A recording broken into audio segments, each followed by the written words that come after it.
Hoy fue como una cosa rara. No podemos fingir, nosotros somos verdad todo, ¿verdad? Nosotros somos todo. Verdad, realidad, Somos somos todo. eso. Estás escuchando Leo Literatura en órbita. Mi nombre es Ever Orona, me puedes encontrar en Instagram como @egoeverson. Puedes encontrar también este programa en Instagram como @literatura en órbita, ok. Como todo estuvo movido y como si no fuera poco, Cape me está moviendo el sonido, así que de a ratos me voy escuchando, de a ratos no. Como si todo lo que pasó no fuese poco. Cape está haciendo su quilombo también, aportando desde su humilde lugar. Vamos a estar juntos hasta un poquito pasadas las 9 de la noche, aquí hablando un poco de literatura. En el día de la fecha vamos a hablar de sexualidad y literatura, de sexo y literatura del señor Giovanni Boccaccio. Va a estar con nosotros la señora Paz Morena, hablándonos de todo su proyecto, de todo su proyecto poético literario, y también va a estar hablándonos de la poesía erótica, de qué consiste y demás. Y va a estar con nosotros el señor Marian de @estoy pensando en libros, pero le mandamos un abrazo grande. Tuvo un problemita ahí con su papá que está internado, así que le mandamos un abrazo grande, que se recupere pronto. Pero este programa continúa, ¿verdad? Vamos a estar juntos hablando de este personaje que nombramos recientemente, ¿verdad? Santi Cape, ¿cómo andas? ¿Todo bien? @SantiCape con doble P guión bajo. Sí, todo bien, todo bien. Acá con algunos problemas técnicos me puse a tocar porque si no podés ¿A ayudar... tocar qué? No, todo esto acá, todo este Ah, quilombo ok, que porque dijiste quedó al raro, principio. porque dijimos que íbamos a hablar de sexualidad y vos ya dijiste, me puse a tocar. Como que dale, no arrancamos todavía, Cape. ¿Querés arrancar? Acá que arranquemos. No, todo bien, sí. Decía que me puse a tocar porque si no podés ayudar tenés que molestar, de alguna forma hay que participar. Pero bueno, acá estamos. Hoy vamos a hablar de Giovanni Boccaccio, como ya dijiste, ¿no? Así es. Que es un autor italiano que nació en 1313 Ajá. en Florencia. Epa. Perdón, un pollito. No, dale, sí, va tranquilo. En Florencia. Haz la tuya. Todos hacen la de ustedes acá en este programa. Así que... Bueno, se dice que en Florencia, porque la verdad que no hay muchos antecedentes sobre qué, porque era hijo ilegítimo de un mercader de una compañía bastante grosa de Italia, que, bueno, nada, como se ve que andaba todo por ahí, no se sabe muy bien dónde lo tuvo. Bueno, ya empezamos con un poco de sexualidad. Exactamente. Vamos. Contemporáneo de la época de la Florencia de la Edad Media, de dos grandes figuras dentro del ámbito literario, que fueron Petrarca y Dante Alighieri, ¿verdad? Fue muy criticado Boccaccio en su época porque escribía cuentos, primero que escribía en una estructura que no estaba muy de moda. Me estoy escuchando todo muy arriba, ¿puede ser o soy yo nada más? No, yo te escucho bien. Ah, ok, ¿Cómo arriba? listo. Nada, como muy al palo. No de lo que estamos hablando hoy, siempre lo aclaro, pero al palo de sonido, no importa. No, Bien, estamos tranca. En esta época del mundo, es decir, a principios de la Edad Media, no estaba muy acostumbrado el estilo de la prosa del cuento. De hecho, sus dos contemporáneos, que eran grandes artistas considerados por la Florencia de su tiempo, que fueron Petrarca y Dante Alighieri, escribían en verso.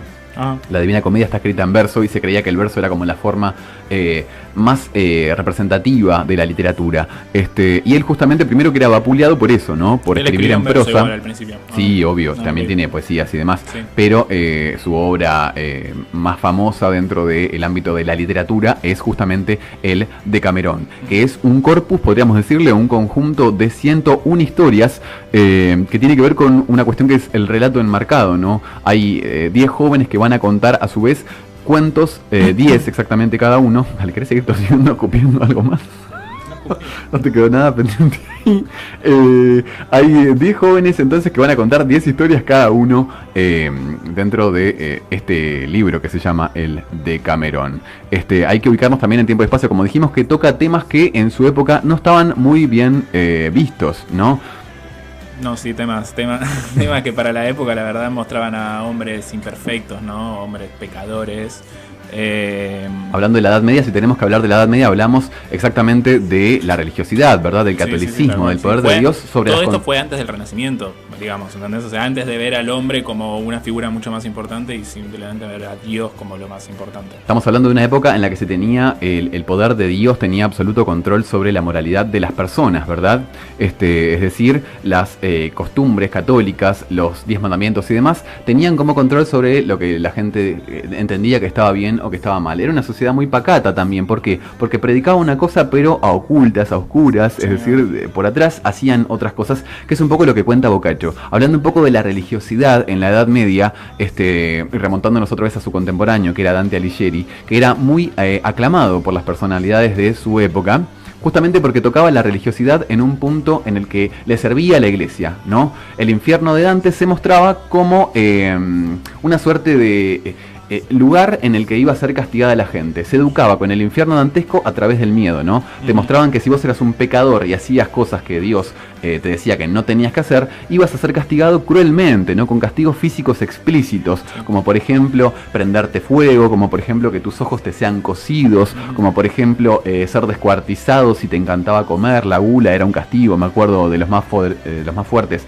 las imágenes que brinda la Divina Comedia de Dante, en donde se venía ese Can Cerbero, que es el perro de 3 cabezas, y les devoraba los estómagos y les volvían a crecer y se los volvía a devorar, como sinónimo del castigo por el que estaban pagando, del pecado por el que estaban pagando, ¿no? Que estaban siendo castigados en este caso.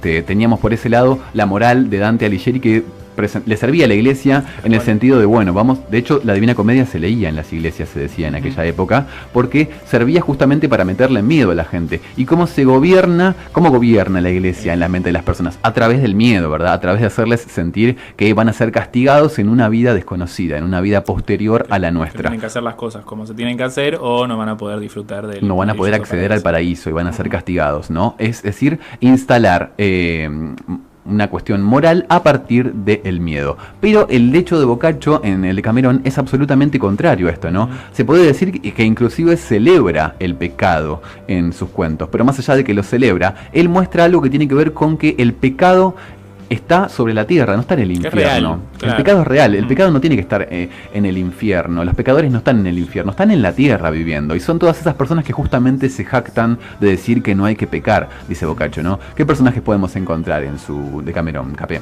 Podemos encontrar en principal, la de los 10 jóvenes, ¿no? Que contaste vos, que eran 7 mujeres y 3 jóvenes. ¿Por qué esto? Porque se empieza hablando de la peste negra, que fue... Se ubica en el contexto de la peste negra. Sí, que en su momento fue, como todos saben, un hecho importantísimo. Era cuando en cientos de años digan el coronavirus. El coronavirus fue...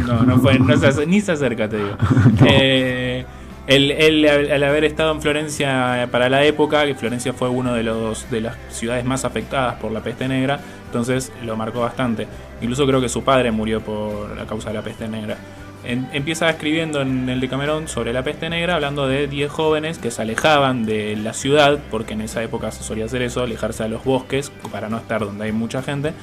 Y eran 7 mujeres y 3 varones. Por una extraña razón, en aquella época se entendía que por la peste negra o por algún otro factor que tenga que ver con, morían muchos más hombres que mujeres. Entonces, haciéndose alusión a este dato, presenta Boccaccio una historia con 7 protagonistas mujeres y con 3 protagonistas hombres. Otra versión dice que las 7 mujeres representan los 7 amores más importantes en la vida de Boccaccio, y que a cada uno de estos personajes le otorgó las características de sus amantes. Y que estos 3 hombres que formaban parte del Decamerón, de los que iban a narrar las historias en el Decamerón, eran 3 personalidades distintas de Boccaccio, ¿no? Como esos 3 aspectos más distintivos de Boccaccio. Es decir, como que hay mucho de lo autobiográfico también. De hecho, hoy vamos a leer un cuento que también se dice que hace alusión a la vida de este autor, porque tuvo muchas amantes en su vida real, y una de sus amantes se dice que era una monja, que él salía con una mujer de un convento. Datazos muy turbios, sí, para la época. Ustedes piensen que estamos hablando de un chabón que cuenta que tienen sexo las monjas con los curas, o las monjas con hombres que pasan por los conventos, o los curas con mujeres que están ahí limpiando, con mujeres que pasan por el convento en aquella época, ubiquémonos en el contexto, que tienen relaciones sexuales. Es decir, sumamente turbio. De hecho, el Decamerón fue... es decir, Boccaccio, por su Decamerón, fue acusado por la iglesia de hereje, y querían prender fuego todo rastro de este libro para que justamente no perpetuara en la historia. Y Petrarca, siendo amigo y siendo uno de los poetas más importantes de esta época, dijo: no, banquen, muchachos. Lo defendió, y así es como pudo sobrevivir este texto y llegar a nuestros días, porque si se hubiese ejecutado y efectuado finalmente esta acusación de la iglesia, no tendríamos rastros de la obra de Boccaccio, ¿verdad? Y la cantidad de horas que no tenemos rastro hoy en día por el mismo porque motivo, la iglesia, ¿no?, las desapareció. Contaban cosas muy fuertes. Entre los datos que se contaban, las monjas, por ejemplo, que tienen relaciones sexuales. En aquella época los métodos anticonceptivos, por supuesto estamos hablando del 1300, 1300 y pico, no eran los que tenemos hoy en día. Entonces decían, bueno, ¿qué hacemos con los pibes? En muchos de los conventos que existen hoy en la actualidad, que datan de aquellos tiempos, es decir, que existen desde aquellos tiempos, se han encontrado pseudo cementerios en la parte de atrás, es decir, fosas con un montón de cuerpos de bebés. Es decir, que las monjas que tenían hijos, aparte tenían a rulo, porque tenían un montón. Si todos tenían uno, imagínate lo que era eso. Nos cagamos de risa, pero bueno, es un poco fuerte la imagen igual, ¿no? Más allá de tomarlo como risa, piensen un poco en encontrar una tumba llena de bebés que eran los bebés que las monjas enterraban porque tenían que aparentar socialmente que eran castas y vírgenes y devotas de Dios, ¿no? Una cosa tremenda. Tremendo. Lo más tremendo de esto que han pasado vienen a hablar del pecado son los primeros en pecar. Claro, y Boccaccio contando eso en ese momento es como que, bueno, era sumamente heavy, ¿verdad? Sí. No era para cualquiera. De hecho, él fue muy criticado por todos sus contemporáneos y justamente no era considerado un artista como tal porque se animaba a decir todas estas cosas que nadie quería decir, que todos tenían que callar. Es decir, todos sabían lo que pasaba, pero bueno, no hay que mandarnos al frente. Si nosotros estamos diciendo que esto no se hace y lo hacemos, vos no nos mandés al frente, le decían a Boccaccio, ¿verdad? Y ese era un poco el conflicto. A mí lo que más me moviliza de toda esta parte, de toda esta historia, es el hecho de que estamos hablando del 1300 y pico, ¿verdad? Como dijiste vos recién, Boccaccio nace en el 1313. Sí, 1313. 1313 nace Boccaccio. Pensemos en todo ese periodo de tiempo. Y en el periodo de tiempo que ha transcurrido de esa parte hasta acá, y hay cosas que se mantienen todavía, ¿no? Supuestamente sigue habiendo esta suerte de celibato, castidad o virginidad de parte de la gente que pertenece a la religión católica. Sí. No así la evangelista, porque con la reforma de Lutero y demás, todo eso puede engarchar legalmente las personalidades de la iglesia. Bueno, venía re bien, pero... Sí, venía bastante diplomático, pero bueno, nada, no está bien. No dije nada malo tampoco, che. No. Estamos hablando de... como los contemporáneos de Boccaccio. No, está todo bien. Si estamos hablando de monjas que tenían cementerios con bebés, me parece mucho más grave que yo diga garchar acá. Bueno, como les decía recién, lo que me parece turbio es que bueno, se llega a esta parte del mundo, estamos en el 2020 y se entiende, se cree todavía que hay parte de la iglesia que no coge, ¿no? sí, se entiende. No voy a entrar o no con monjas. No voy a entrar en la parte del Vaticano, entonces la verdad que me interesa entre poco y nada todas esas cosas a mí, pero bueno, me parece fuerte cómo hay gente que todavía no ha abierto la cabeza desde aquella parte hasta acá, ¿no? Porque ahora por ahí nos horrorizamos de lo que leemos del 1300, pero pasa un poco lo mismo todavía. Sí, en muchos aspectos. ¿Cuántas monjas embarazadas viste por la calle vos? Y si vieras una, te sorprenderías, sí, ¿verdad? Sí, ¿qué onda esta monja embarazada? ¿No era que no te gustaba? Le vas a decir como... es un montón. Y los curas ni hablar, chicos. Los curas que van a los prostíbulos. Los curas que van a los prostíbulos y demás. No, sí, en tanto todo sea legal, es como para tomárselo a chiste, ¿no? En cuanto sean partícipes de algo ilegal o de alguna cosa returbia, sí, es un asco, absoluto. No, pero, fuerte. O sea, a ver, hay muchas cosas que, por favor, se van de tema. Muy fuerte. Absolutamente. Pero yendo un poco a la obra, a la estructura del Decamerón, como dijimos recién, es un libro con 101 cuentos, porque hay una cuarta jornada en el que en vez de contar 10 cuentos, cuentan 11. Yo no he leído todos los cuentos del Decamerón, porque me parece que no sé si Boccaccio lo escribió con la intención de que se le fumen los 101 cuentos de él. Me parece que con que leas 30, 50, ya como que lees la mitad y ya está, ¿viste?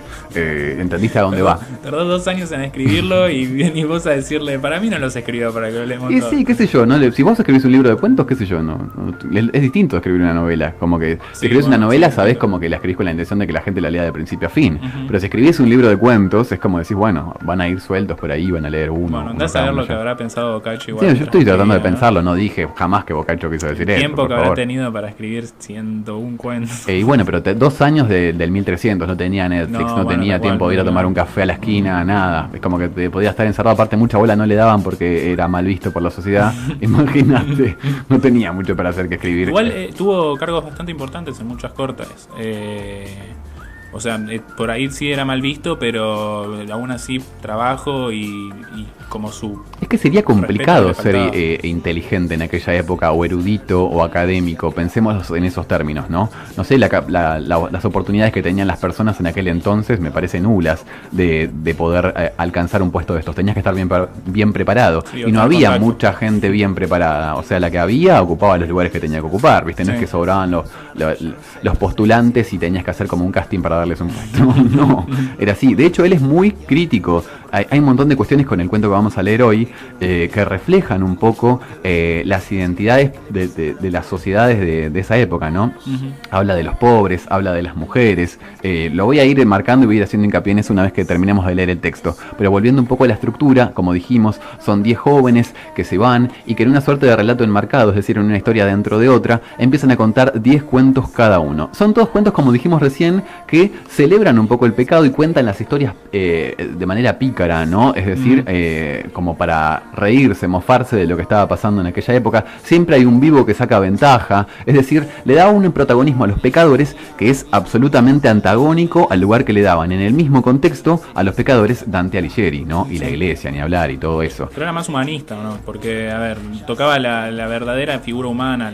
Un adelantado. Claro, sí, es que sí, a ver, no. Sí, obvio, por supuesto. Bastante adelantado para la época. Sí o sí, uno de los precursores del Renacimiento y... Dentro de esos 101 cuentos, la próxima conseguimos un remate, Cape. Dentro de esos 101 cuentos, en el último hay algo especial, ¿no? El último cuento no es un cuento común y corriente, es un cuento distinto a todos los otros que se leen, ¿verdad?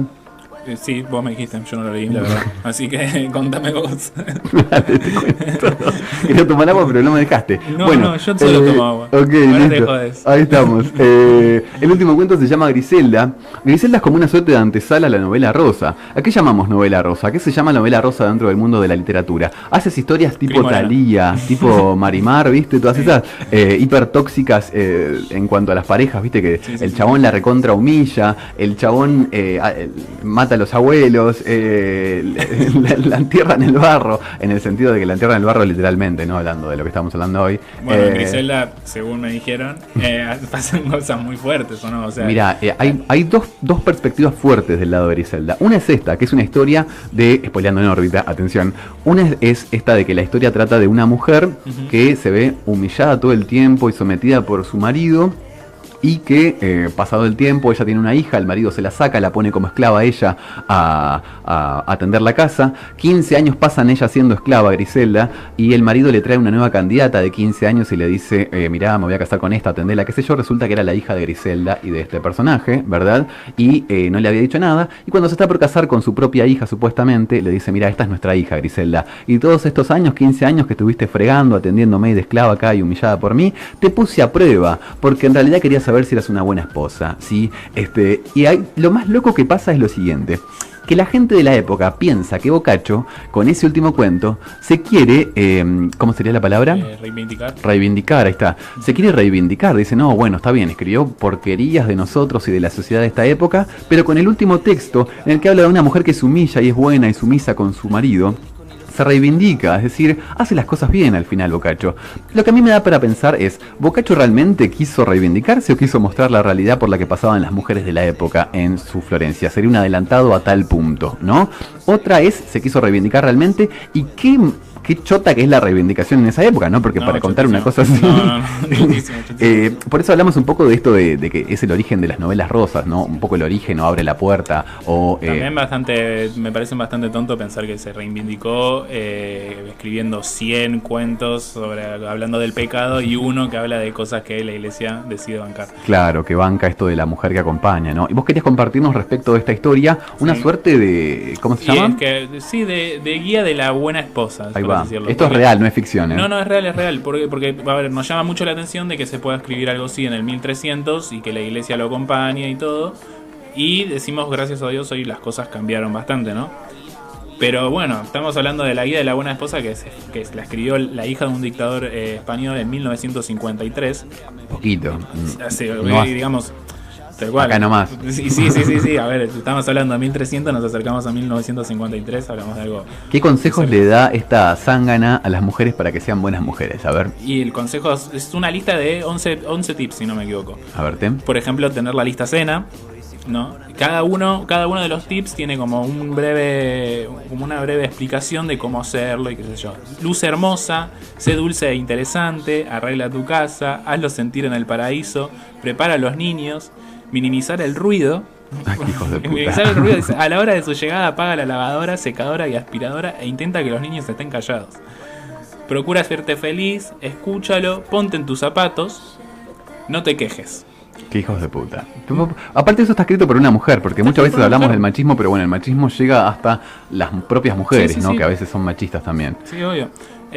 No, es fuertísimo. Y pensar que hay, o sea, al día de hoy hay muchas cabezas con las ideas todavía de que... Absolutamente confundidas, o sea, a ver, sí. Es como hablamos un poco hoy de que no es ninguna novela en la que el final feliz sea que la mujer que fue como hablábamos hoy, perdón que te corte un cacho, sí. De esto de que los medios de comunicación, tanto las novelas en este caso como estábamos hablando, educan a las sociedades, dan mensajes de qué es lo que está bien, ¿no? Sí. Hablando de Marimar, otra vez de esa novela de Thalía que creo que todo el mundo vio, por eso la pongo como ejemplo. La mina es humillada, le prenden fuego a la casa, matan a los abuelos, le hacen meter la boca en el barro, casi la viola un tipo, la dejan tirada, abandonada, la meten en la cárcel, y al final de toda esa toxicidad absoluta de que hay entre ella y el otro protagonista hombre, que se vendría a ser la pareja, el final feliz ¿cuál es? Que ella perdone todo eso, que se lo banque, que se lo guarde, y que después, listo, terminan juntos los dos, ¿no? Un mensaje que es un montón, porque ¿qué novela vieron ustedes? Porque son todas iguales las novelas de ese tipo, mexicanas, ¿no? Y que también se han copiado acá esta parte. Me acuerdo mucho de las novelas de Natalia Oreiro en aquella época. O capaz algunas novelas o que un poco más disminuido, pero que se suele ver eso, ¿entendés? O sea, el final feliz de la niña quedando aceptando, con el chabón que la denigraba. Que la denigraba, pero mal, no es que la denigraba un toque, ¿viste? No, algo tremendo. Y cómo nos sistematizan en esta idea de, bueno, tenés que perdonar esto. El final feliz es que terminen los dos juntos, ¿viste? Tratá de llevar adelante. Yo me acuerdo de frases de personas que escucho, ¿no? Cuando se habla de una pareja que se quiere divorciar y la mina está contando por todo lo que pasa, qué sé yo, le dicen, bueno, pero tenés que tratar de mantener la familia, es lo más importante, ¿no? Esos mensajes tóxicos que están instalados en la sociedad, ¿no? Por eso digo que este tipo de cosas también comunican, ¿no? Y que dejan un mensaje y que van mostrándonos lo que sería normal en un punto, ¿no? Tenés que perdonar todo esto, bueno, te metés los cuernos, pero ¿quién? No, de los cuernos nadie se salva. Ay, como odio a la gente que dice esas cosas, la odio pero profundamente. Y después me dicen, pero vos no te metieron los cuernos todavía, no por eso decís así, ¿no? ¿Qué tienes que ver, señor? No, está loca la gente. Bueno, todos estamos un poco locos porque todos pertenecemos a esta cultura. Sí, ¿no? Pero no normalicen esas cosas que las hacen cotidianas y la verdad que no, loco. Hoy creo que cada vez se ve más, además, es increíble. Cada vez creo que se ve más toxicidad en las relaciones que antes. ¿No? No sé. Pero bueno, por lo menos se identificó. Creciendo, no sé. Por lo menos se identificó, qué sé yo, que hace un tiempo se normalizaba, ahora se identifica y por lo menos se pone sobre la mesa, que es interesante. No la tenemos, pero hay una publicidad muy interesante que, bueno, nos hubiese gustado pasarla, de fideos, de margarina creo que es, ¿no? No, de manteca creo que es. ¿De qué es? No lo pensamos. No lo pensamos, lo estoy pensando ahora, ¿viste? Sí.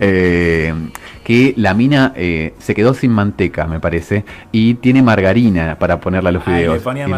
Y le pone margarina. Llega el marido de laburar, ella le pone el plato y dice, no se va a dar cuenta que le puse margarina. Ja, dice la mina. Y le sirve el plato y el chabón dice, esta mierda es margarina. Dice, no es manteca, no sé, la Serenísima, ponele. Y le tira el plato y la mina hace, y le cae el plato así en la cabeza y le chorrean todos los fideos porque el flaco dice, la próxima, dice el locutor, la próxima, ¿sabés que tenés que usar manteca la Serenísima? No, señor, no, por Dios. Estamos hablando de un mundo donde hoy en día esto, bueno, ¿de qué año debe ser? No sé, pero no hace mucho, ¿entendés? No. Y la televisión educa más que lo que educan muchas otras cosas.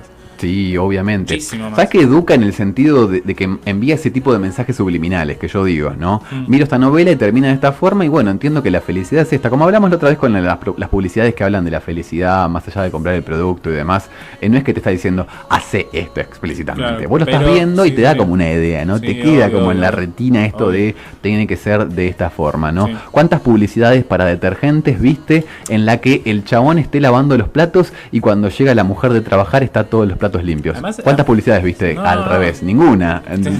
Recién ahora se ven algunas pocas. Sí, algunas que tienen la intención de porque el tema se está hablando, no porque quieran cambiar de ideología, ¿viste? Quieren poner como agarrarse de la volada y decir, no, mira, nosotros ahora somos feministas, compren nuestros productos. Sí, es que ese mensaje subliminal existe, está ahí y está puesto a propósito ahí. O sea, hay estudios que hablan de eso, se estudió en su momento esa idea de poder poner los mensajes subliminales en las publicidades para generar eso en las personas y que quieras ir a comprar o darte la idea de cómo tiene que ser el mundo. No, la verdad es una locura. Esto son cosas tan normalizadas que te las pones a pensar o ver y decís, loco, no puede ser. No puede ser. Exactamente. Quédense ahí porque después de este temusque que va a pasar el señor Julio Herlein, vamos a leer, así como rápido, como me gusta leer a mí, un texto de Boccaccio que los va a dejar pensando. ¿Cómo se llama? Ahí les digo cuando vuelva después del tema.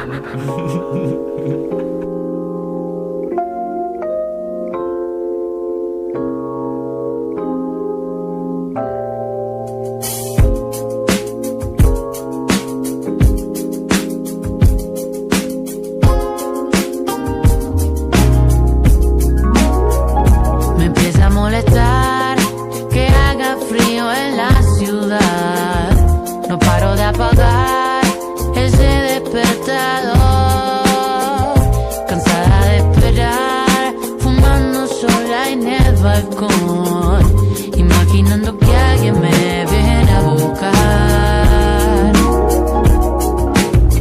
Conozco esas pesadas sensaciones de soledad, pero ¿a quién esperamos?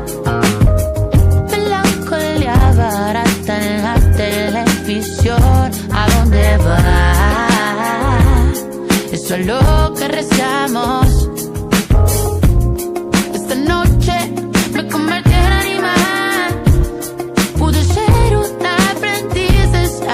De libertad. Es domingo, no me quiero levantar. Suena el timbre y allá afuera está lloviendo. Me empieza a molestar que haga frío en la ciudad. No paro de apagar ese despertador. Cansada de esperar, sola en el balcón, imaginando que alguien me viene a buscar. Apagué teléfono sin avisar. ¿Para qué voy a pedir perdón? Si al final todos buscamos escapar. Escucho que me llaman de afuera y no sé qué hacer. Me empieza a molestar que haga frío en la ciudad. No paro de apagar ese despertador. Cansada de esperar, fumando sola en el balcón, imaginando que alguien me viene a buscar. ¿Qué pasa allá afuera? Comencé a acostumbrarme a ese ruido de la vereda. Puedo rebotinar y poner pausa a lo que suceda, pero a las 3 de la mañana todos nos miramos cuando llueve la ciudad.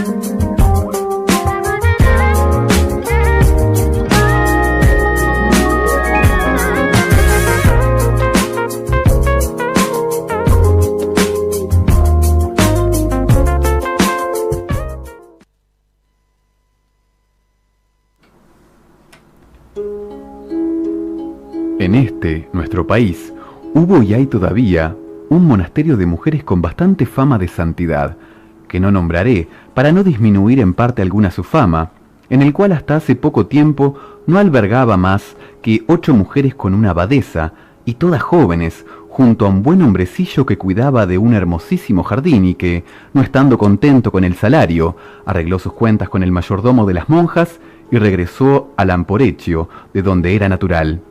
Entre los que cariñosamente le recogieron allí a su regreso, hubo un joven labrador fuerte, robusto y tan guapo como puede serlo, un hombre del campo, llamado Maceto, quien le preguntó dónde había estado todo aquel tiempo.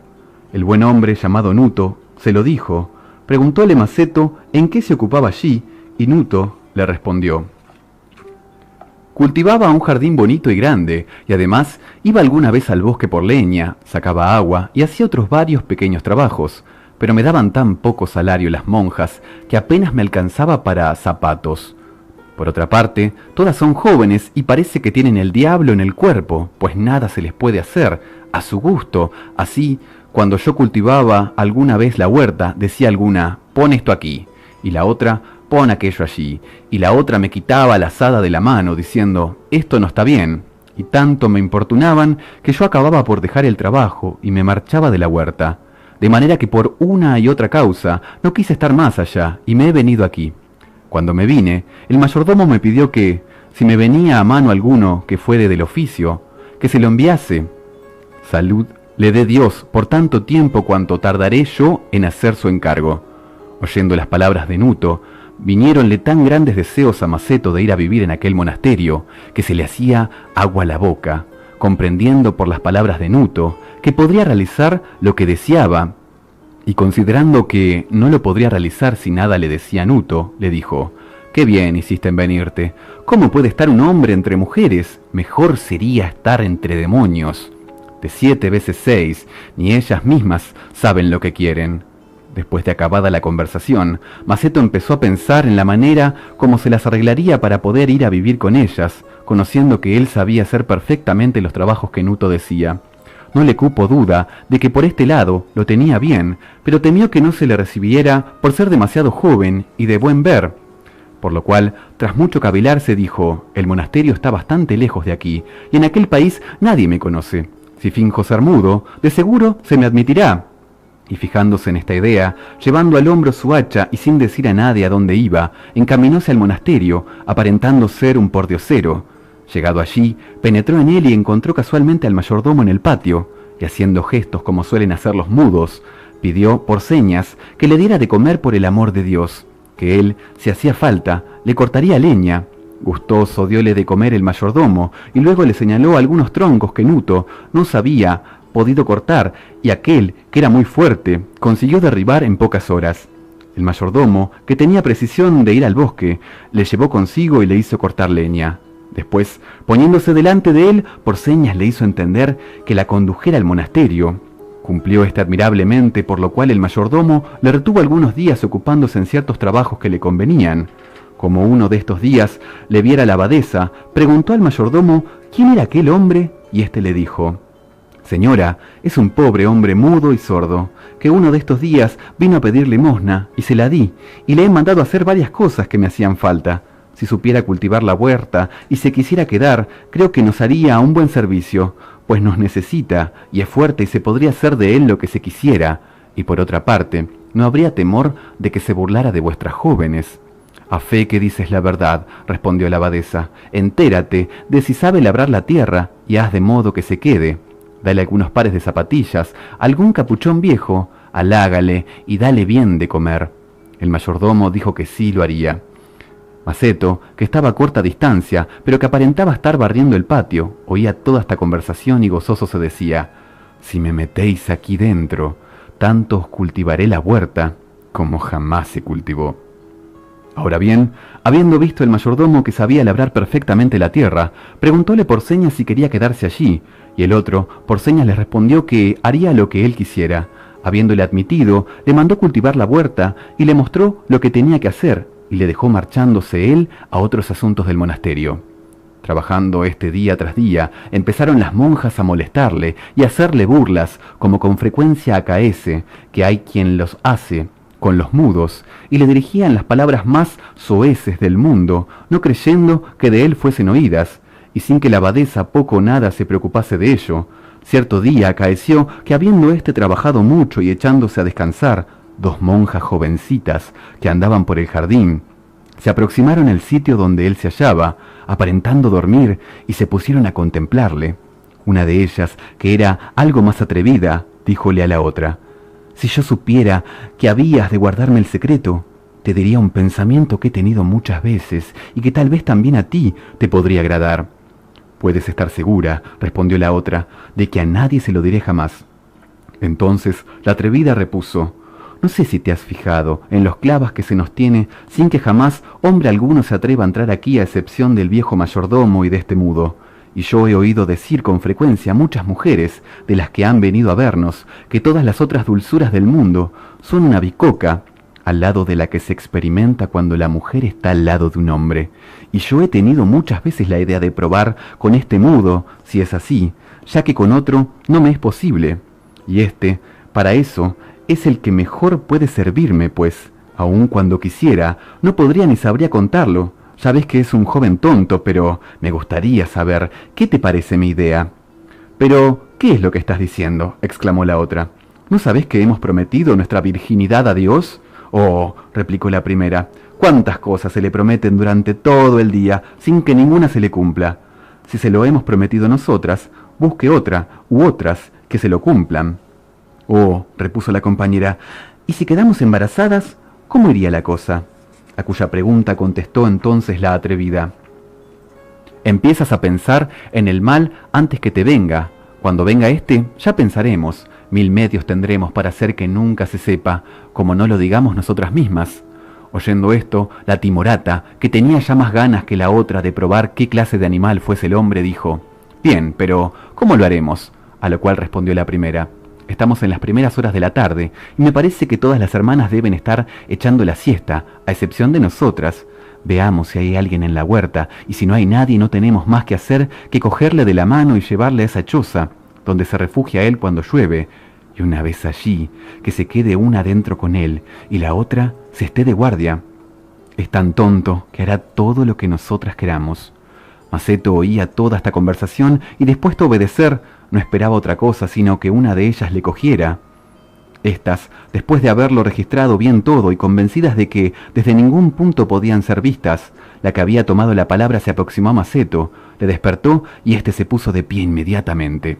Tomóle ella de la mano con muestras de afabilidad y le condujo a la choza, donde Maceto, con estúpida risa y sin hacerse mucho de rogar, tuvo lo que deseaba. Se dio esta su puesto a la otra, y Maceto, haciéndose siempre el tonto, hacía su voluntad. Antes de alejarse de aquel sitio, una y otra quisieron probar de nuevo si era el mudo buen jinete, y después, en sus frecuentes conversaciones, decían que aquello era tanto más sabroso de lo que habían oído decir, y aprovechando las horas y ocasiones oportunas, iban a solazarse con el mudo. Cierto día acaeció que una compañera suya, habiendo visto desde la ventanilla de su celda lo que pasaba, hizósele ver a otras dos. Hablaron de momento juntas las tres de la convivencia, de acusarlas ante la abadesa. No, más luego, cambiando de parecer y habiéndose puesto de acuerdo con las dos primeras, participaron también del poder de Maceto. Las 3 monjas restantes se le fueron sucesivamente agregando a consecuencia de diversos accidentes. Finalmente la abadesa, que aún no había reparado en lo que ocurría, paseándose sola cierto día por el jardín y siendo grande el calor que hacía, encontró a Maceto, al cual durante el día poco trabajo fatigaba, merced a lo mucho que de noche trabajaba, durmiendo tendido a la sombra de un almendro, y como el viento le hubiese abierto los calzones, hallábase completamente destapado. Al notarlo, la buena señora, y como se hallara sola en aquel sitio, cayó en la misma tentación en que cayeron sus subordinadas, y despertando a Maceto, le condujo a su celda, donde a pesar de que las monjas se quejaban en gran manera de que el hortelano no acudiese a cultivar la huerta, le retuvo algunos días, probando y volviendo a probar aquellas dulzuras que antes solía censurar en las demás. Por fin, habiéndole enviado de nuevo a su habitación y como muy a menudo le volviese a llamar, y como también las otras quisieran de él, no pudiendo Maceto satisfacerlas a todas, cayó en la cuenta de que su mudez, si continuaba sosteniéndola, le podría perjudicar, por lo cual hallábanse cierta noche con la abadesa, rompió el silencio y dijo: «Señora, he oído decir que un gallo basta perfectamente para 10 gallinas, pero que 10 hombres apenas pueden satisfacer a una mujer, mientras que yo necesito servir a 9, cosa que por nada del mundo puedo seguir haciendo, de manera que en tal estado me hallo, a consecuencia de lo que hasta ahora he hecho, que ya ni mucho ni poco puedo hacer, y por lo tanto o me dejáis marchar en hora buena, o halláis manera de arreglar esto». Al oír hablar a Maceto, a quien creía mudo, aturdióse la abadesa y exclamó: «¿Qué es esto? Yo te creía mudo».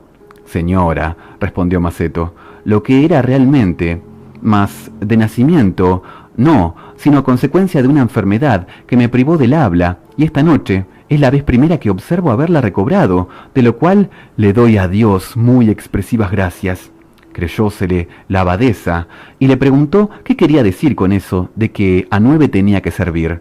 Todo se lo contó Maceto y al enterarse la abadesa comprendió que tan locas eran sus subordinadas como ella, y usando discreción, sin dejar partir a Maceto, resolvió ponerse de acuerdo con las otras para acordar la manera de observar al hortelano sin producir escándalo, y como por aquellos días hubiese fallecido el mayordomo, de común acuerdo, después que mutuamente se hubieron revelado lo que a escondidas habían hecho, procurando con gran satisfacción de Maceto que las gentes de la vecindad creyeran que, por medio de sus oraciones y por los méritos del santo bajo cuya invocación estaba el monasterio, Maceto, que por tanto tiempo había permanecido mudo, había recobrado el uso de la palabra, y le nombraron su mayordomo, y de tal suerte se compartieron sus fatigas que él pudo soportarlas, en las cuales, como engendrase bastantes monjecitos, tan discretamente se llevó la cosa, que nada se oyó decir hasta después de muerta la abadesa, cuando Maceto era ya casi viejo, y con deseos de regresar rico a su país,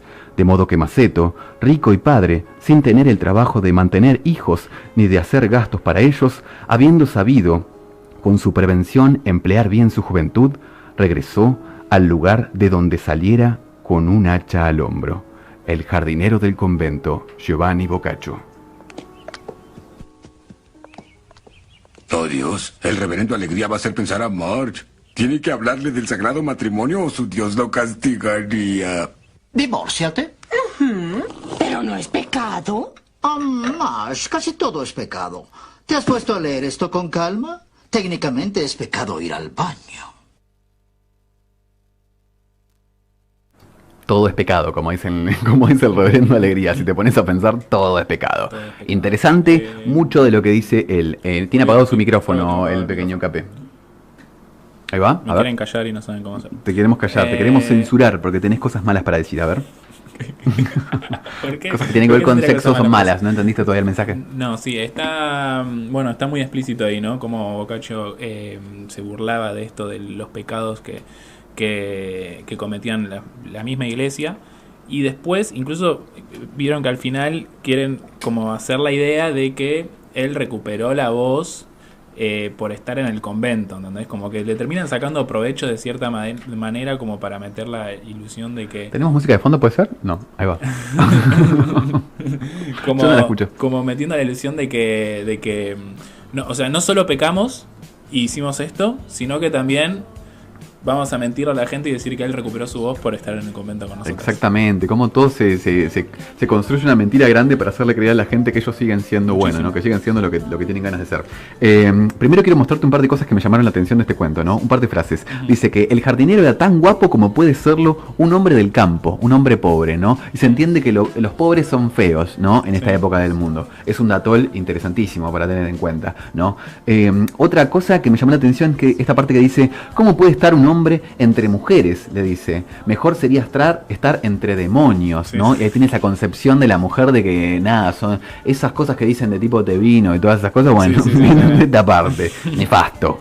Si me metéis aquí dentro, tanto os cultivaré la huerta como jamás se cultivó, le dice, ¿no? Si me das la oportunidad de entrar al convento, ¿sabes qué? Armo alta fiesta. Y terminó armándola finalmente. Otra frase, empezaron las monjas a molestarle, dice, y a hacerle burlas como con frecuencia acaece que hay quien lo hace con los mudos, ¿no? Cómo se burlaban en esta época del diferente también, ¿no? De las personas que tenían... enfermedades para aquella época sería, ¿no? Burlarse de una persona con capacidades distintas. Muchas veces resaltan de que lo ven como tonto, incluso. Exactamente, ¿no? Como una persona distinta es tomada por muchas cosas. Dice, otra frase, ¿cuántas cosas se le prometen durante todo el día a Dios, no? Sí, dice la monja cuando dicen, ¿nos lo garchamos o no nos lo garchamos? ¿Cuántas cosas se le prometen a Dios? Le dice una, todos los días, sin que ninguna se le cumpla. Dice, ahí está lo del reverendo Alegría. Ahí está lo del reverendo Alegría, todo es pecado, March, dice, ¿no? ¿Verdad? ¿Y vos tenés algunas imágenes para mostrarnos, Capé? Sí, las querés mostrar vos igual por la cámara, digo. A ver si se puede ver. Tenés que ponerlo exactamente adelante de tu compu. O sea, en tanto lo pongas acá, se ve perfectamente. Mirá, paso mi mano por acá. Estas son de mirá. este libro precioso que está hermoso, está muy bello. ¿Se ve ahí? A verte. Ahí. Para que voy a colaborar con esto. Nos vamos a tocar, Capé. Pero eso de que yo no veo, ¿eh? Ahí se ve perfectamente. Bueno, Bien, ahora nos vas a mostrar. Precioso, que es el queridísimo ver. Sí. Tiene unas imágenes bastante explícitas de. A ver cada si se uno de los ven. cuentos. Pasalo vos más fácil. Dale. Lo voy a pasar yo. Ahí voy. No, no. A ver, acá está, ¿no? No, acá. Ahí se ve. Agrandámelo, Ahí. please. No, mirá lo que es ese dibujo. Piensen en el 1300. ¿Alguien quiere pensar en los niños, March? piensen en el 1300, lo que significa esto. A ver que voy a abrir otra de las imágenes que le llamaron la atención al cochino de Cape. Porque dije, busca un par de imágenes que te llamen la atención y miren lo que busco. A ver ahí si se ve. Sí, mirá. Tremendo para la época. Ustedes siempre piensen en la época, ¿sí? Y piensen que ahora también es un poco heavy, ¿no? Mostrar cosas como estas. Sí, bastante tabú el tema. Exactamente. Muchas partes. Pero la gente está esperando a alguien en el chat. ¿A quién están esperando? A Paz Morena, ¿verdad? Que va a estar con nosotros ¿cuándo exactamente? Después de este Temuski. Adelante, Julio Gerlain.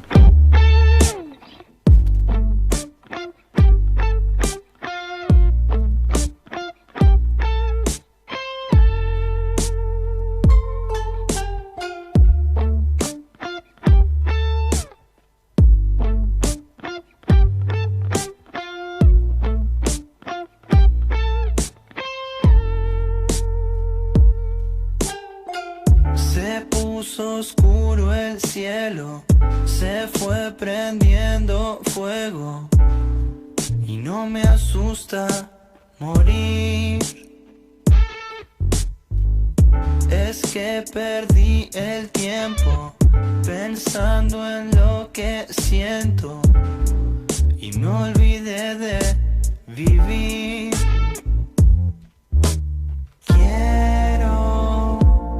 Quiero ir más allá, lejos de mí.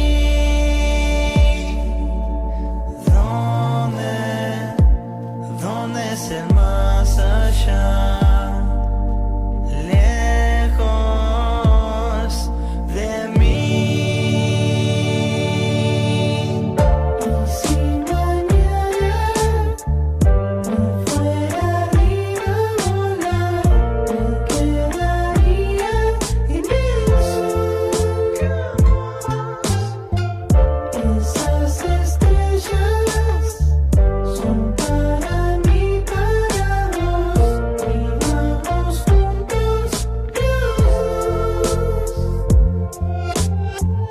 Le puse fin al cuento, dejé de ir contra el viento, ya no me asusta morir. Es que perdí el tiempo pensando en lo que siendo y me olvidé de vivir. Quiero ir más allá, lejos de mí.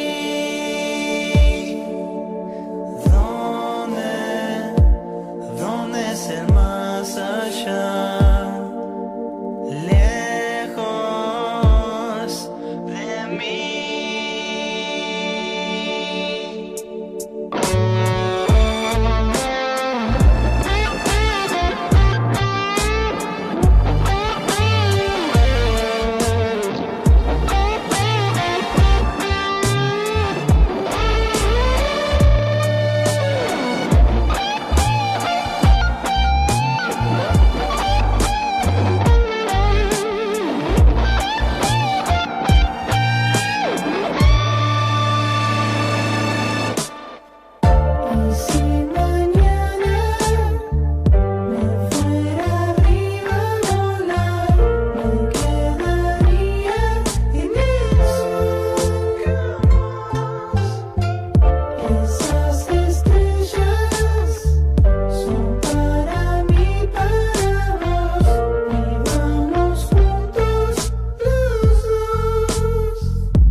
¿Dónde estará mi suerte si esto no me divierte?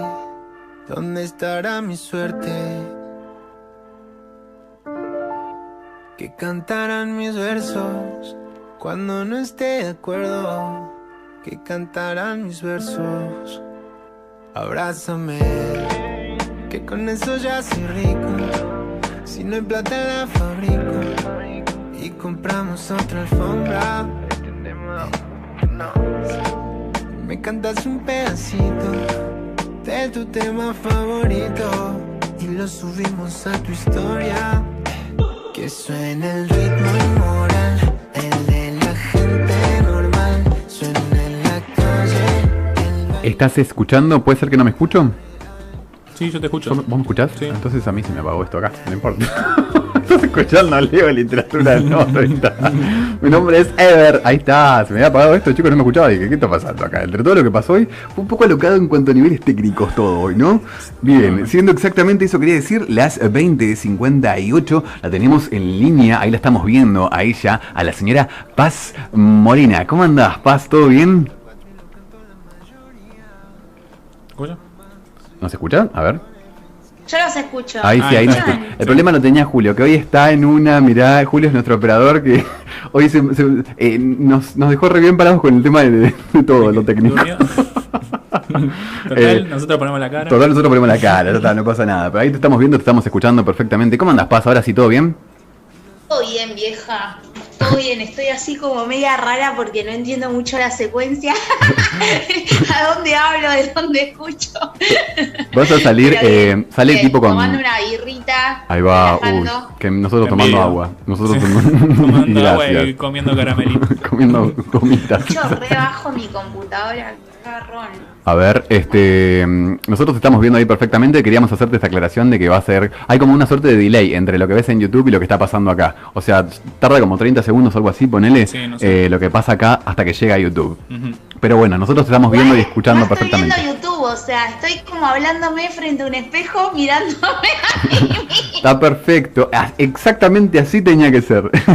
Si pasa eso, está todo bien. Si pasa eso, está saliendo todo en orden. ¿Cómo andás, Paz? ¿Cómo te trata esta cuarentena? Perfecto, me trata perfecto. ¿Qué querés que te diga? Es más, creo que quisiera vivir la vida de cuarentena. Qué piola eso. Te Che, envidio de eso. ¿aprovechás para escribir, para flashear y demás? ¿O nada? ¿O no? En realidad estoy como aprovechando a darme cuenta que hay lugares que habitaba que no... Que nada, que estaba, que quería la gente y que estaba bueno, pero que tenía más que ver con una rutina y con el estar que con realmente elegirlos. Todo eso se me despertó en cuarentena. Y nada, estoy en esa, como viendo a qué lugares a un futuro quisiera redirigir mi vida. Y en Que creo que no son los del 2019 o de marzo. Hubo como 2020 una para atrás. gran introspección para todos, ¿no? En esta cuarentena. Sí. Paz, ¿dónde surge tu interés por la poesía? Y bueno, ¿cuáles fueron tus primeras lecturas en este género? Yo les voy a decir la verdad, soy una persona súper desmemoriada, así que no les puedo decir. Nunca me pidan que les cite un autor o un poema porque no existe en mí el poder citar la marca de la mayonesa que usé al mediodía. Soy Te amamos. re voladora mal. Lo que sí les puedo decir es que yo escribo desde muy chiquita, que la literatura es como medio el mundo en el que me crié, mi madre, mis hermanes. Siempre estuve como rodeada de libros, de cuentos, de poesía. Y nada, desde muy pequeña empecé a escribir, por ahí escribía más relatos o cuentos. Y en algún momento más para la adolescencia me volqué más a la poesía, pero la verdad que no te puedo dar ¿Crees ningún dato que exacto de nada. ¿Crees que escribías poesía antes de saber lo que era la poesía? Porque por ahí eso también pasa, ¿no? Que uno tiene acercamientos a la literatura antes de saber que tiene acercamientos con la literatura, antes de tomar Literal. conciencia, ¿no? Literal es esa secuencia. De hecho, creo que empecé a decir que escribía poesía hace muy poco, cuando la respuesta de un otro fue encajarme en esto es una poesía. No sé si se entiende Exactamente, lo que quiero sí, decir. sí, por supuesto. Y esta idea de escribir poesía surge como una necesidad, surge como un querer formar parte de la literatura, ¿con qué intenciones empezaste a escribir? No, siempre escribir fue una forma como de canalizar un montón de emociones y de hecho hoy día es mi forma de canalizar emociones. No lo hago pensando en una obra artística, lo hago casi como bostezar. Siempre digo, yo no escribo, yo vomito todo lo que me pasa en la tinta, en el papel y bueno, por ahí tengo esa forma, por ahí, de hecho tengo un texto que dice, por ahí encuentres en todo mi drama y lo nombres poesía, porque por ahí uno otro lo ve como una poesía, pero para mí es totalmente algo natural Claro. en lo que me vuelco. Es tu forma de expresarte. No lo hago con un fin Claro. artístico. Paz, estás presentando tu nuevo libro, ¿no? ¿Qué nos podés contar acerca del libro? De la producción, temáticas. El libro que presentamos la semana pasada se llama Tótems Emocionales. Ujú. Es el resultado de un laburo que hicimos en un taller literario en el que se encontraron almas muy conectadas desde lo emocional. Por ahí con esto que te digo, ¿no? De escribir más allá de, ay, ¿quién va a leer esto? ¿Qué quiero decirle al otro que le va a leer? Sino fue como un espacio en el que nos pusimos a ver qué nos pasaba y a escribir desde ahí, literalmente desde las emociones. Y bueno, fueron pasando los encuentros, de hecho se generó como un vínculo muy cercano entre las personas del taller y se nos ocurrió plasmarlo en un libro y que nos quede para nosotros y para compartir también. Así que los textos que están en Tótems Emocionales se llama el libro.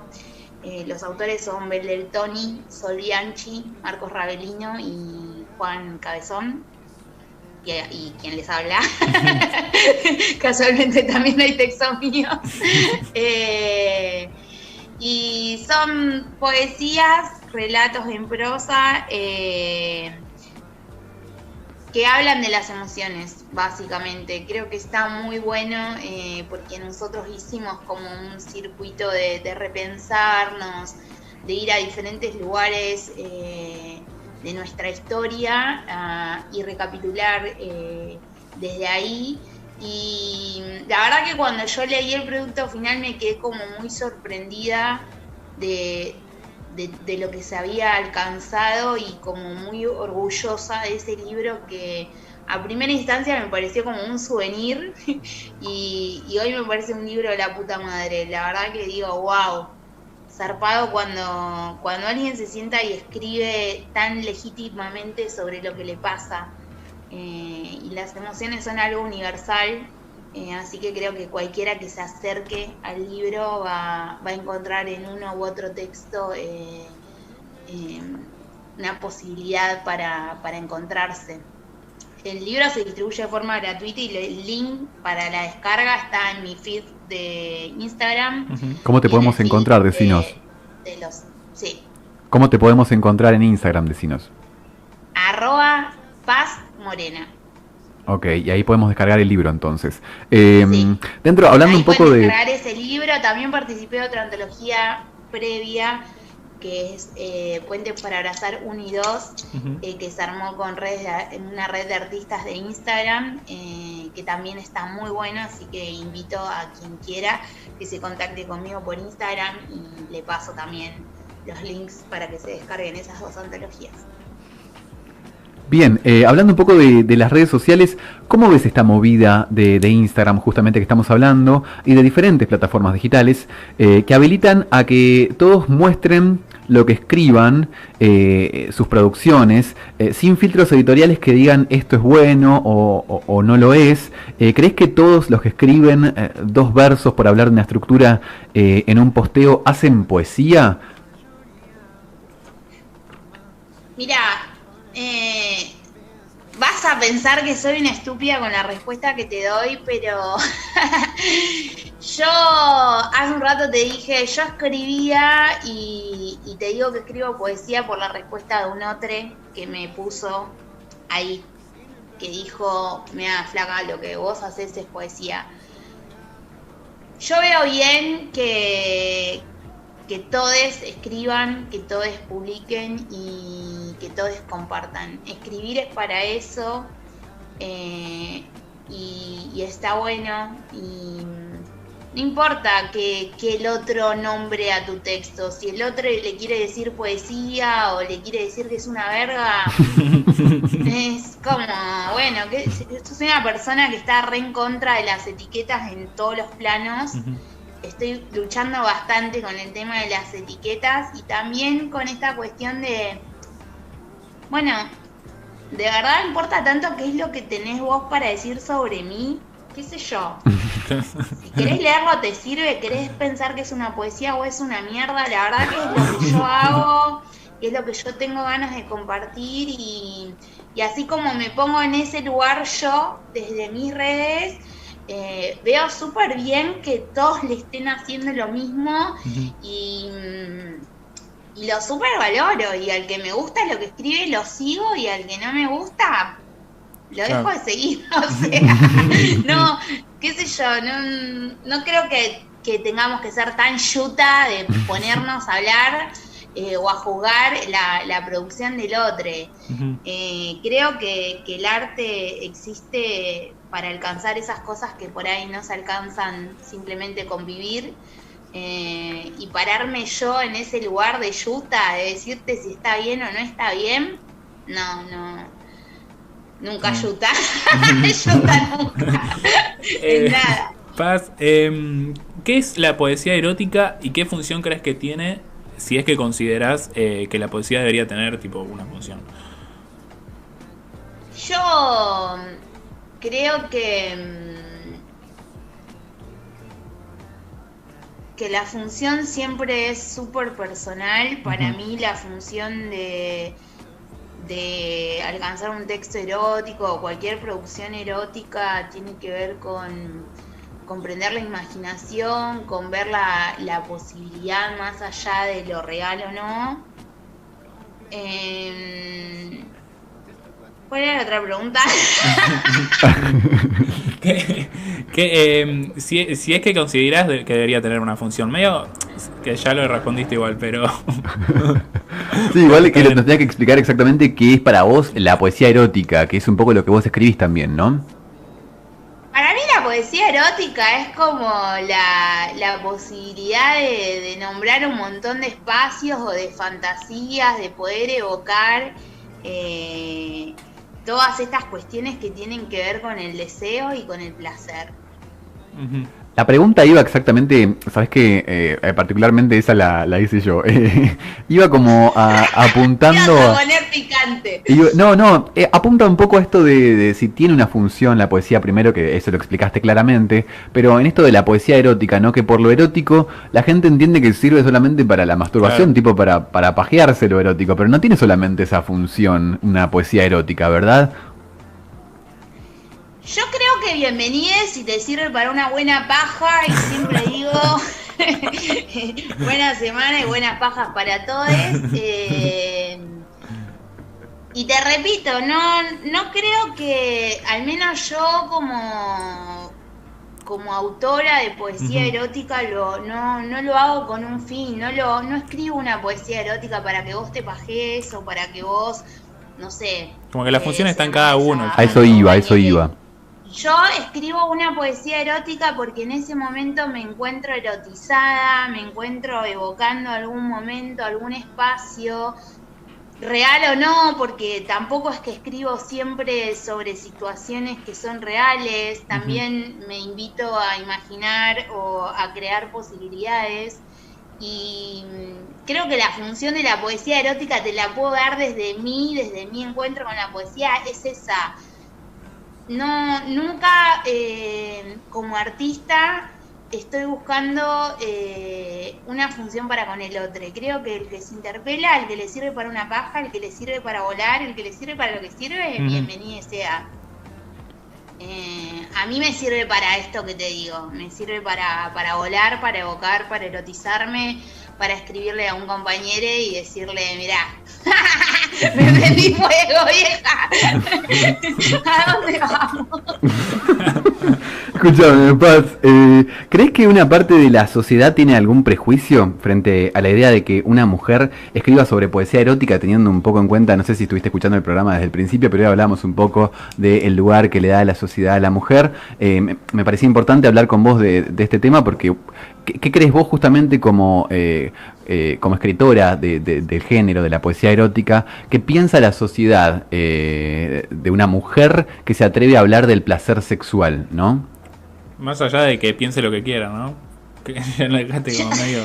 Porque sabías la respuesta que te iba a dar. No, mirá, pienso que vivimos en una sociedad que tiene vía libre para juzgar en general a todos.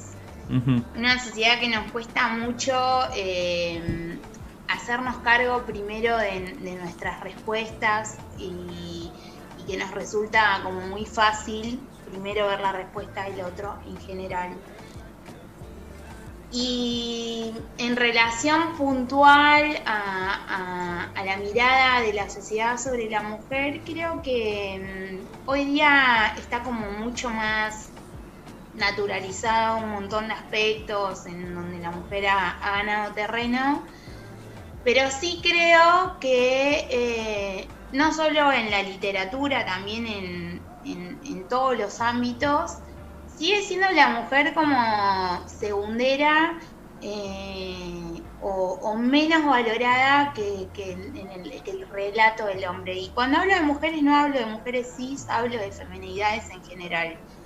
La feminidad siempre está como un poquito más abajo. No es lo mismo leer una poesía erótica de un flaco que una flaca. Es como, bueno, este chabón es un crack. Y es tipo, mira la loquita de esta alta trola. Creo que un poco, hablando a grandes rasgos, sigue siendo como, está loca. Como, mira, está loca.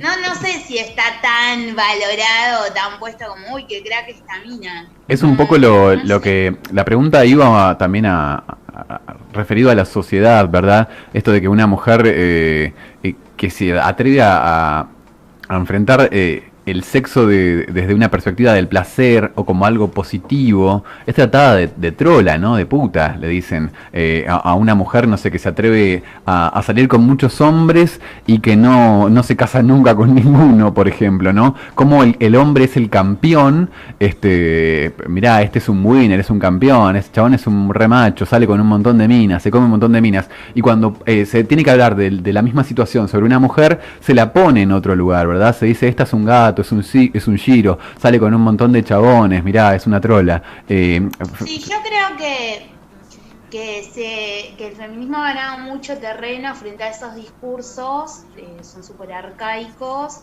El feminismo ha logrado armar una red de banca, porque también esos discursos en algún momento eran replicados desde las feminidades. Exactamente, sí, las mujeres machistas, creo como decíamos hoy. No estamos tan ahí. Pero sí sigo creyendo que la voz de una feminidad no es tenida en cuenta en el mismo rango que la de las masculinidades, y por eso tuve en algún momento la necesidad de crear un espacio de producción erótica que se llama El Aquelarre, que es un vivo que sale los domingos por mi cuenta. Lo hago con una flaca que su Instagram es @flor.ib. Nosotras leemos textos de producción erótica de distintas poetisas, feminidades en general. Y creo que fue una necesidad mía de esto, de decir, bueno, o sea, nosotras hablamos de sexo, nosotras disfrutamos el sexo, para nosotras tener un encuentro no necesariamente requiere enamorarnos ni romantizar ninguna situación. Creo que sí, que por ahí se está arrancando por este camino de naturalizar, y que sí que te seguís encontrando con gente que se cree que, no sé, que porque hablas de sexo o producís un texto erótico tiene derecho a mandarte una nude por privado o a hacerte un comentario como si vos estuvieras esperando su comentario, o sea. Sí. En cuanto, perdón, al tema del placer, ¿no? Que hablamos del placer sexual y demás. ¿Cómo ves este planteamiento hegemónico del placer masculino instalado por sobre el placer femenino, ¿no? Como que a la hora de hablar de sexo y demás, las personas toman, o noto yo por lo menos, capaz que me rodeo con mucho machirulo, las personas toman en cuenta el hecho de que en una relación sexual se entiende que el placer es todo aquello que le dé placer a un hombre, ¿no? Como que está muy centrado en el placer masculino. ¿Vos lo ves así o no? Para mí te rodeas con mucho machirulo. Yo creo que te rodeas con mucho machirulo, correte de ahí y salí corriendo. En este punto también creo que... nada. Pero, a ver, mi pregunta iba explícitamente a esto. Si vos tenés que hablar del placer sexual, por ejemplo, hablemos del porno, ¿no? En el porno está muy centrado el placer por sobre el placer masculino, ¿no? De cómo someto a la mujer en determinadas posiciones para llegar a alcanzar el placer sexual del hombre. Y se le enseña a la mujer a través de esas imágenes que tiene que disfrutar así, ¿no? En esa posición de sometimiento. A eso me refería. Sí, el porno es lo más heterosexual y heteronormativo del planeta en el sentido de que tiene un discurso tan patriarcal y tan arcaico que da asco. La verdad que no consumo porno justamente por esto que me estás diciendo. Al margen del porno que viene con una bajada muy en esa línea, puede ser que algunos espacios todavía sigan creyendo que el encuentro sexual es para la satisfacción masculina, pero ese creo que es otro terreno en el que el feminismo ha ganado mucho terreno y ha puesto sobre la mesa un montón de discusiones. Creo que hay muchos compañeros que estamos en el curso de la desconstrucción y de poder entendernos todos como seres con derechos y con el del placer y el deseo también es un derecho, y el respeto al compañero y al otro, y entender que ese encuentro siempre es para dos. Y bueno, yo no tengo la mala suerte que tenés vos de estar en un ambiente tan machirulo, entonces no me pasa de encontrarme con gente que me viene a plantear situaciones tipo tan individualistas en lo que es el encuentro sexual, pero qué sé yo, creo que es poder hablar también. Hay algo que sí que me parece que es muy importante hoy día, es esto, es la palabra, es como dejar de meter tabú a cosas que nos pasan a todos y poder hablar, poder compartir, poder decirle a la amiga, che, loco, fulano me hizo tal cosa, o che, ¿sabes qué pasó tal otra? Y bueno, poner en debate y poder discutir estas cuestiones y un montón de situaciones creo que están marcadas de violencias que ni siquiera registramos a veces. A veces no pasa por ser un machirulo, a veces pasa por esto que decís vos, porque hay mucha bajada de línea en estos discursos, como puede ser. Yo te nombré el porno por nombrarte el porno, pero porque digo que me parece que es algo que todos en algún momento de nuestras vidas consumimos, pero digo, en las canciones, por ejemplo, también, ¿no? Las canciones de determinados estilos más que otros, ¿no? Determinado tipo de trap, determinado tipo de reggaetón, determinado tipo de cumbia, ¿no? Que ponen a la mujer en un lugar de satisfacción sexual del hombre, nada más, ¿verdad? Sí, o con lo mismo que decías antes, del hombre que tiene muchas mujeres y todo eso. Exactamente. Como que es el que goza más por tener muchas mujeres alrededor. Volviendo un poco al tema de la literatura. Igual me cabe que hayas nombrado el porno porque realmente creo que es justo ahí como esto que decís vos, ¿no? Todos arrancamos mirando una porno en Sotoboche y te encontrás con esas situaciones donde parece justamente porque ahora, perdón, necesariamente tiene que ver con la genitalidad y que todo lo que tenga que ver con el encuentro, con el deseo y con el placer pasa necesariamente por la genitalidad. Y no es así, la verdad que no. Y además, no es así. mucho que lamentablemente por ahí aprende, ¿no? Ve más del tema en el porno que en el colegio o en cualquier otro lado y termina aprendiendo cualquier cosa. Exactamente, el porno educa, ¿no? Que eso también es uno de los peligros. Y otra de las cuestiones que tienen que ver con, que yo digo que está al alcance de cualquiera. Antes, ¿cuántos años tenés vos, Paz? Dale, posta. No sé, bueno, yo te decía para saber si lo que te voy a decir te resulta familiar o te resulta re ajeno. En un momento, cuando yo era chico, yo tengo 27, cuando yo era adolescente... Yo soy tipo una señora, tengo 36 años. ¿Posta? Me jodés. Posta. Boludo, No. no parece... Te da mucho menos. No, pero igual no es ni bueno ni malo que te demos mucho menos, ¿viste? Pero también hay que terminar con esos parámetros de la vejez y la juventud. Eso lo pensás vos, para mí es muy bueno que me digas que Toma. parezco de menos. Cuando tengas mi edad también te va a parecer bueno que te tiren un No, yo parezco un viejo de mierda y ya me dicen que soy un viejo de mierda. Lo que te decía viejo de es... mierda rodeado de machirulos. rodeado de machirulos, todo mal soy. ¿Qué vas a hacer después de este programa? O sea, salís y... ¿Para dónde vas? Escuchame, lo que te quería contar es esto. Cuando yo era adolescente, te digo tipo 13, 14, ¿no? Acceder a un video porno era re difícil. Tenías que irte tipo, no sé, tipo a un ciber o ir a la casa de alguien que tuviera una película para poder verla. O ahora vos ponés tipo Google X videos y lo tenés al alcance de cualquiera. Y lo peligroso de eso, como decía Cape, es que el porno educa, ¿no? Al no hablarse, tenemos una ley vigente de educación sexual integral, ¿verdad? Pero no está aplicada. Tristemente se entiende que simplemente mostrar en un gráfico el aparato genital masculino y femenino es dar educación sexual cuando está a 1000 años luz de hablar del tema como se tiene que hablar, ¿verdad?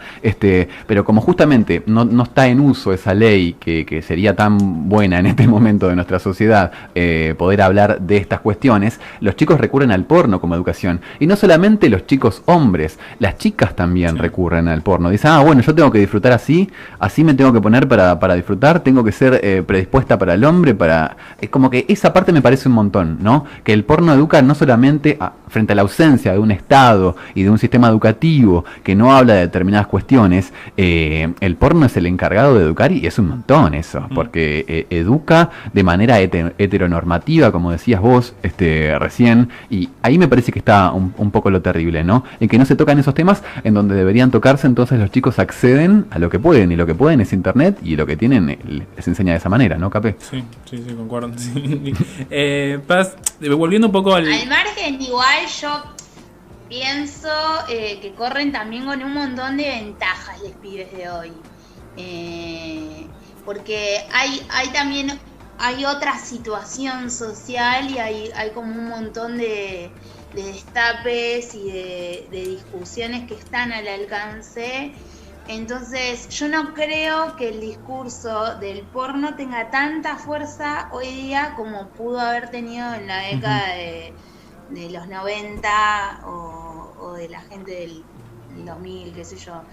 Creo que hoy ya está como más filtrado, que no tiene esa misma fuerza, que hoy ya no es tan sotoboche la cuestión de ponernos a hablar de sexo, y por más que la ESI no esté implementada y que la defiendo a full y que quiero que se ponga en marcha, creo que los pibes hoy tienen otros espacios y tienen estos debates, estas discusiones y lo revaloro.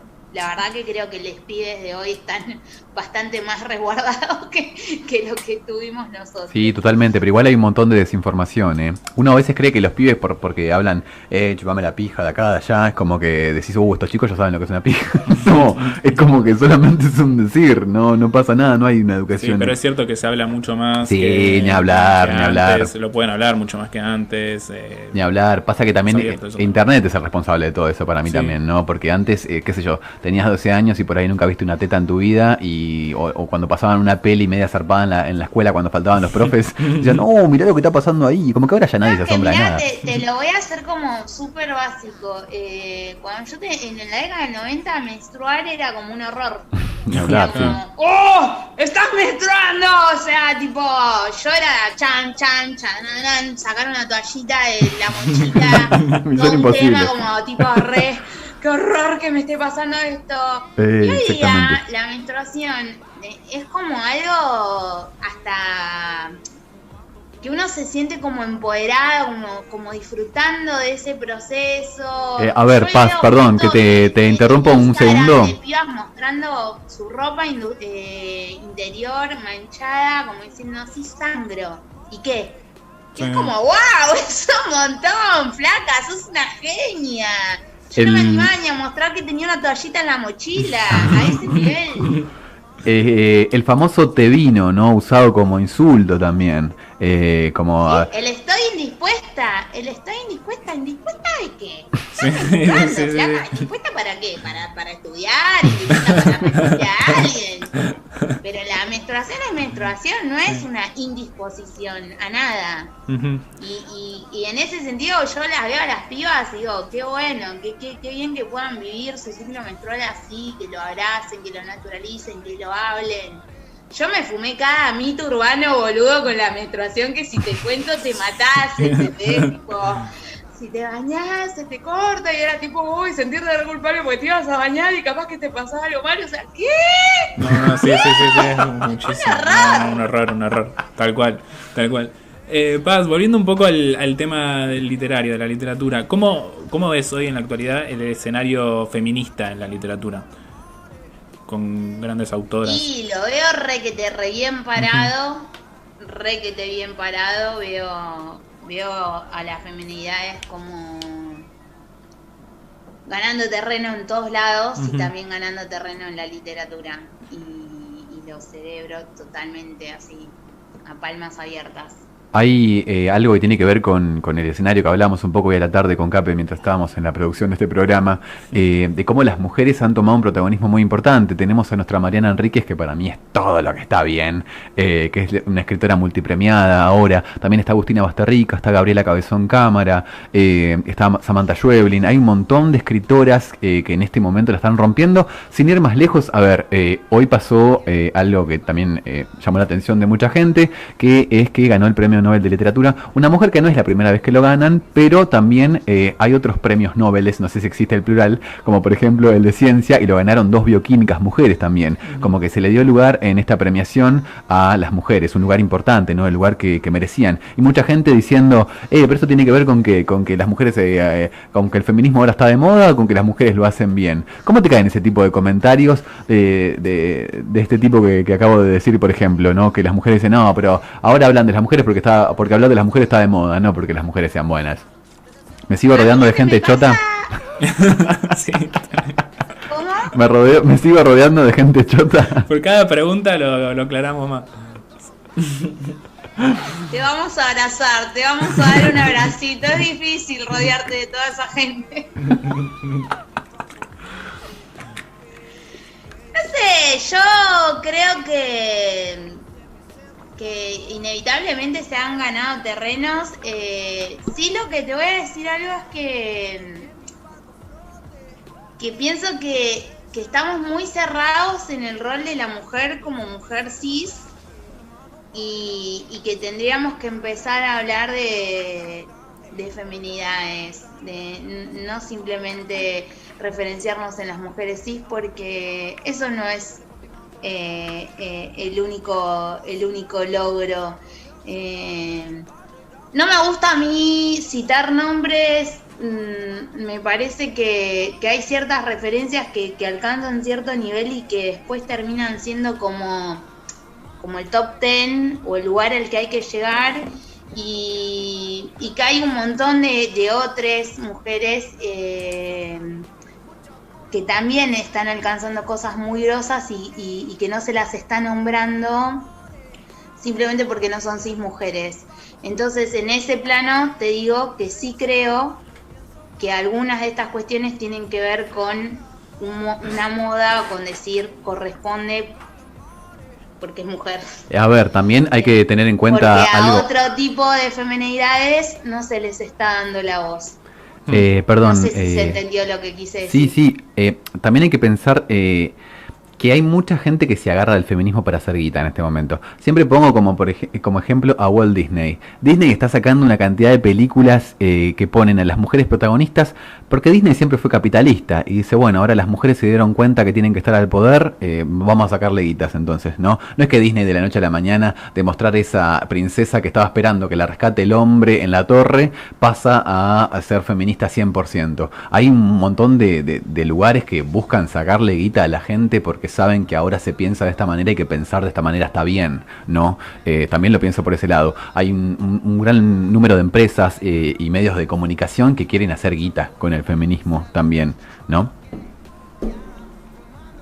Sí, que coincido con eso y coincido con que hay un montón de gente levantando un montón de banderas y un montón de discursos de los cuales replica sin poderse haber apropiado o realmente sentirse atravesado y haber hecho el camino propio para la identificación con esos discursos. Por eso te decía que creo que el feminismo gana un montón de espacios, que están re buenos, que qué sé yo, pero que sigo pensando y en base a esto que vos decís, reafirmo que bueno, que sí, que hay mujeres que alcanzan, pero también alcanzan porque son cis mujeres y porque vivimos en una sociedad totalmente heteronormada donde esos espacios el feminismo lo va a ganar dentro del cuadre binario del patriarcado. Y que creo que nos falta como todavía romper eso y que las feminidades que lleguen a esos espacios y que valen un montón y que no están siendo nombradas también sean otras feminidades. Paz, una pregunta difícil viene ahora. A ver, pero queremos que no me la complique, que ya voy como por el final de la cerveza. Escúchame, Paz, a ver, con ese final de la birra, ¿qué crees que es para Paz Morena la literatura? Si tuvieras que describir, ¿qué crees que es? Creo que la literatura, y te lo dije hoy, para mí es el espacio de las posibilidades. Yo me conecté con la literatura desde un montón de lugares y desde un montón de necesidades, desde el dolor, desde la fantasía, desde el amor. Y eso es para mí la literatura, es poder llegar a los lugares en los que por ahí la vida me queda corta. Entonces vuelo por ahí. Bueno, Paz, ¿cuántos Paz Morena le das al programa de hoy? Del 1 al 10, ¿no? Una puntuación que hacemos con todos los invitados es esta. Les doy un 10 morenas. Okay. La verdad la pasé re bien, les agradezco el espacio. A pesar del espejo. Me pareció muy piola. A pesar del espejo, que estuviste hablando con vos misma. Sí, a pesar de estar con este bello rostro, no sé cuánto tiempo hablando. Paz, muchas gracias de verdad por habernos dedicado tu tiempo, por habernos... Escúchame, Ever, nada, te abrazo fuerte, sé que estás en un lugar muy difícil, después vemos cómo te ayudamos a salir de ahí. Hay que abrir una mano, de a poco lo vamos sacando. Hay que abrir un Machirulos Anónimos para ayudar a la gente, tipo así en rondas y contar experiencias. Hablando de Machirulos Anónimos, mira, voy a invitar a la audiencia a... Por favor, adelante. Sigan a @maricacombativa, una activista trans, casi psicóloga de la Universidad de Buenos Aires, que dicta unos cursos que se llaman Masculinidad y Confusión. Son unos cursos súper accesibles.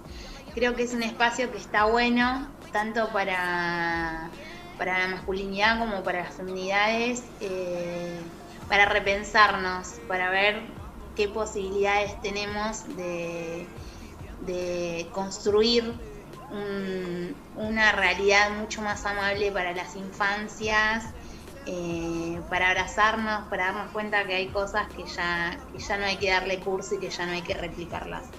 Después, las personas que participan de ese taller nos autoconvocamos en un espacio de encuentro para debatir, para la charla, para seguir ahí rosqueando sobre todas estas cuestiones y nada,